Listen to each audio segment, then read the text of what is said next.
This is important to recognise the vital role that inpatient facilities provide in helping people who are at their most ill recover, go back home and live that life that they want to lead. It's absolutely critical that mental health services are close to people, where people live. So in mental health services, we talk about something called the triangle of care. And the triangle of care is the clinician, the person who needs support, and their family and carers.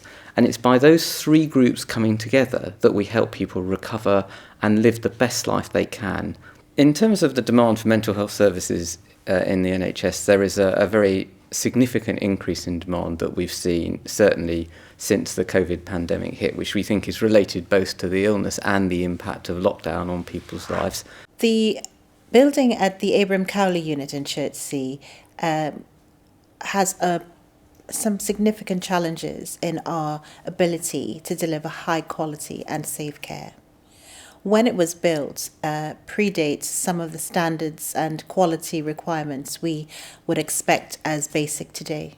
It has dormitories, it has shared bathrooms, it has poor sight lines, the proximity of where you would eat your food or you would socialise, where people stay, and the nurses' offices are all suboptimal in terms of providing a therapeutic service. I think the old hospital establishments have been long outdated. They restrict people's ability to have privacy.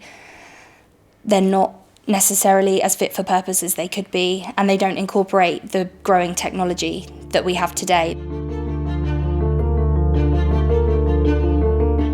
The lived experience group is a very, very important part of the operations of getting the new hospital built. We find that to be very important because this building needs to deliver not just what architects think need to be delivered, or indeed experts by education or experts by profession, but experts by experience are very, very critical to the design process of the new hospital.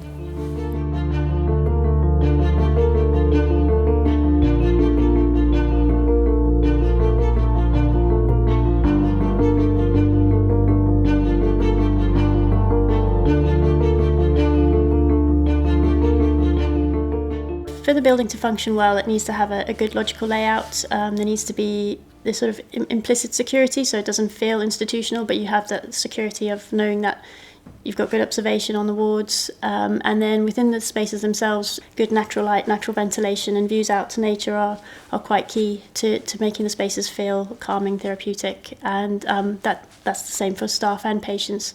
What users most wanted was a sense of dignity and privacy and choice is quite a strong thing. So whether it's in the day spaces, a choice of where you sit, what you do, right down to the bedrooms where you need to have some control over your environment and not be disrupted. Everyone has sort of control of the lighting, ventilation in the bedrooms. We've got good views out, we've got really good acoustics. So one of the key things we want to do on the wards is maintain like a good acoustic level. So nice and quiet, not too loud or not reflective noises.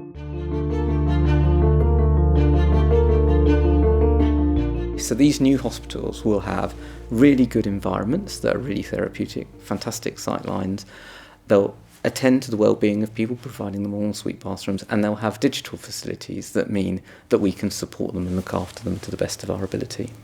I'm looking forward to coming back to the new unit. The old one has its challenges, which we're looking forward to overcoming. We're going to come back into a much brighter, airy environment that's positive for the service users' recovery journey. I'm really looking forward to the new building because it's going to bring new facilities, more space, modern technology, and also I'm hoping it's going to minimize the length of stay in hospital, and also it will bring staff satisfaction. With the dormitory layout, the service users don't get the privacy that they need and deserve, especially in terms of their recovery goals. So having their own bedroom, their own privacy, their own space is crucial to their treatment and their journey whilst they're here with us. The new building, the open spaces, is going to make it so much better to be working on the unit with the service users. We're not going to have those blind spots that we're up against at the moment, that we have to accommodate into our risk assessing daily. It's an exciting opportunity to be able to come into a brand new unit, purpose-built, that will be exciting for any nursing staff. My hopes for the new hospital are that there will be a more harmonious therapeutic environment created, and that will have a huge impact on everyone who comes into contact with the service. Mental health conditions are lifelong conditions. You live with your mental health condition your whole life, so we'll be walking by your side, as your family are, all through your life.